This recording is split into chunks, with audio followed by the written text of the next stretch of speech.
এমনও পীর আছে এখনো পেশাব ফিরে পানি নেয় না। আমি আপনার মুরিদান কত আছে বলে 1010 আছে, বলে পেশাব ফিরে পানি নিলেন না কেন? আমাকে বলছে কারবালার জমিনে হুসাইন পানি পানি করে মারা গেছে, ওই পানি আমি এই জায়গায় ঠেকাবো না। আমি ছাত্র জীবনে 40 দিনের জন্য তাবলিগে গেলাম।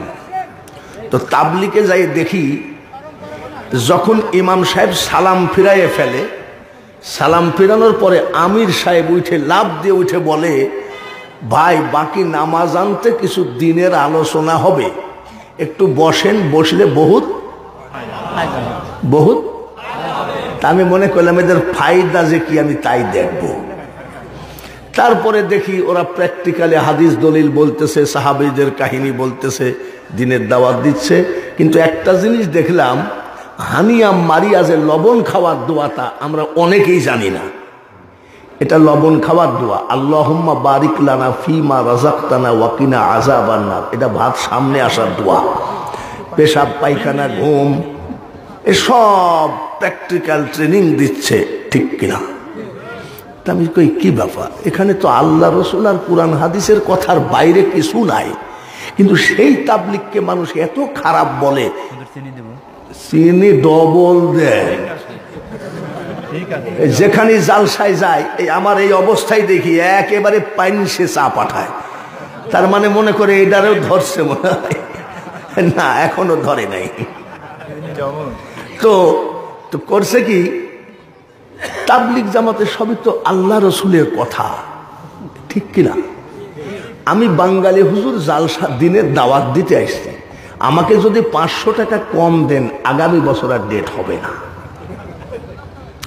1 লক্ষ টাকা নিয়ে বক্তারা আবার আসেও না, এরকম নাই নাকি? কিন্তু তাবলিগ জামাতরা নিজের জমি বিক্রি করা, গরু বিক্রি করার টাকা দিয়ে দিনের দাওয়াত দিয়ে বেড়ায়। এরা কি খারাপ? আমি এরা তো ভালোই। আচ্ছা ঠিক আছে, গেলাম চরমোনাই। কোথায়? চরমোনাই যাই দেখি খালি জুব্বা আর জুব্বা। আমি দেখি তো এখানে কি হয়, পীর সাহেব ওয়াজ করতেছে, এ বাবা আপনাকে যখন কবরে শোয়ানো হবে 40 কদম হেঁটে মুসল্লিরা চলে যাবে, একটা সাপ এসে সবল মারবে, 70 গজ নিচে মাটির নিচে চলে যাবেন, আর একটা সাপ এসে সবল মারলে 40 গজ মাটির নিচের থেকে চলে আসবেন। কবরের চিন্তা করেন বাবা, কবরের ভয় করেন, কবরের ভয় দেখাতে দেখাতে কয় জিকির করেন সুবহানাল্লাহ সুবহানাল্লাহ। এটা হলো সর্বনাশ জিকির। দেখেন সর্বনাশ যেখানে আছে দেখবেন সুবহানাল্লাহ সুবহানাল্লাহ আলহামদুলিল্লাহ আলহামদুলিল্লাহ আছে না? তাহলে এখানে তো সবই আল্লাহ রসুলের ব্যাপার, তাহলে এদের বিরুদ্ধে বলে কেন? তাবলিগও তো আল্লাহ রসুলেরই ব্যাপার, ঠিক কিনা? তা আমাদের মধ্যে এত দলাদলি কেন? গেলাম 8 রশি। কয় রশি? 8 রশিতে যাই দেখি হাজার হাজার মানুষ সব বসে আছে এক সারিতে। কি কয়? ইয়া আল্লাহ 8 রশি, ইয়া রহমান ইয়া রহিম। আমি এরাও তো আল্লাহকে ডাকে রে। আমাদের মধ্যে এত দলাদলি কেন?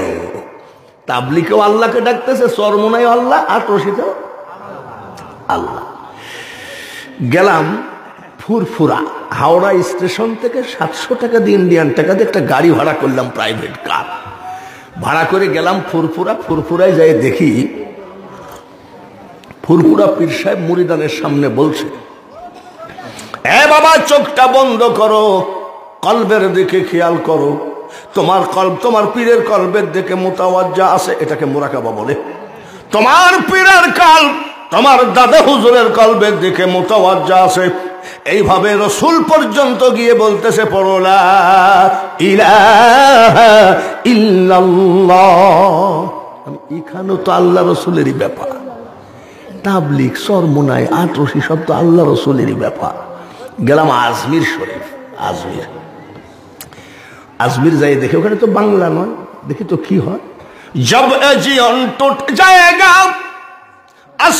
जमीन फना होगा कहाँ रहे सब ये कुदरत है ओ तेरी ओ दुनिया बनाने वाले क्या होगा दुनिया तेरी আমি এখানেও তো সেই লাইন মোতাবেকই কথা রে মানে আল্লাহকে বলছে হে দুনিয়া বানানে वाले যখন কিয়ামত হবে তখন এই সব কোথায় যাবে এটাই বলছে আমি এটাও তো ঠিক আছে রে আজমিরও ঠিক আছে ফুরফুরায় চরমোনায় তাবলিগ আটরশি দেখি শাহজাদপুরে আমাদের কিছু লোক মুরিদ হইতে আসে ওইখানে এটা কওমি মাদ্রাসায় আমাকে প্রধান বক্তা করেছে ওয়াজের পরে মুফতি সাহেবকে বললাম যে ভাই একটু পীরের দরবারে যাব চলেন যায় পীরের দরবারে ঢুকলাম তো জিকির করতেছে সব গোল হয়ে বসে চন্দ্র সূর্য গ্রহ তারা আল্লাহর জিকির করে তারা মানুষ হইয়া তোমরা কেন আল্লাহ আল্লাহ করো না আমি এখানেও তো আল্লাহ আমাদের মধ্যে এত ঝামেলা কেন আমি এই টেনশন আমার যায় না গেলাম চিটাগাং মাইজ ভান্ডার মাইজ ভান্ডারে যাই দেখি এক পাগল বসে বসে গান গায় কোন সাধনে পাবো খোদারে এ ভান্ডারি ধন রে কোন সাধনে পাবো খোদারে আমি এও তো খোদাকে খুঁজতেছে ঘটনা কি সব ঘুরে এসে গেলাম লালন শাহর মাজারে আমার বাড়ির থেকে 5 মিনিট হাইটে গেলেই পাওয়া যায় দেখি তো কি হচ্ছে দেখি এক বাবাজির মুস 25-26 বছর মুস কাটেনি মুসগুলো হলুদ হয়ে গেছে হলুদ হয়েছে কি জন্যে এই সাদা কাগজটা যদি রান্নাঘরে রাখা যায় তাহলে কয়েকদিন পর হলুদ হয়ে যাবে কিসে ধোঁয়ায় কিসে তাহলে উনার মুছেও মনে হয় কিছু ধোঁয়া লাগছে এটা কি চুলার ধোঁয়া তা আমি বলতে পারবো না তো হলুদ হলে হবে কি দেখি তো লোকটা কয় কি দেখি তো চুপচাপ বসে আছি আর ডুবায়ে ভাসাইতে পারো কাইতে তোমায় ডাকি আমি ইলাহিয়াল মিনগো আল্লাহ বাদশাহ আলম পানা তুমি আমি এরাও তো সেই ডুবায়ে ভাসাইতে পারো তাইতে তোমায় ডাকি ইলাহি আলমিন গো আল্লাহ এরাও তো আল্লাহকে বলতেছে খালি মুস্তা হলো আর কি আমি এবার বলছি বাবাজি ভালো করে গান গাও তখনও চিন্তা করছে মলবি আমাদের লাইনের লোক একটা ভালো গান গাও তো বলছে কাশি টাশি দিয়ে গান গাইছে গানের একটা ভাব আছে না আমার বয়স তো 75 তো লোকটা আমার একটা গান ধরেছে চলিতে চরণ চলে না চলিতে চরণ মানে কি দিনে দিনে অবশ্যই আগের বাহাদুরি এখন গেল আমি এ তো মারাত্মক গান রে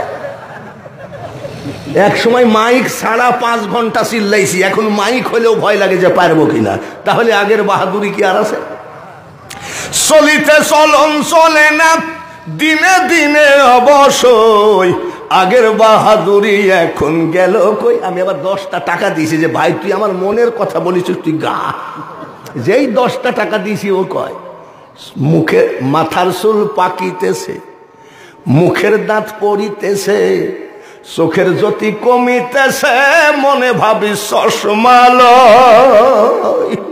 এইবার আসেন তাবলিগ জামাত থেকে চরমোনায় আটরশি যতগুলো বললাম আমি কি কারোর বিরুদ্ধে বলি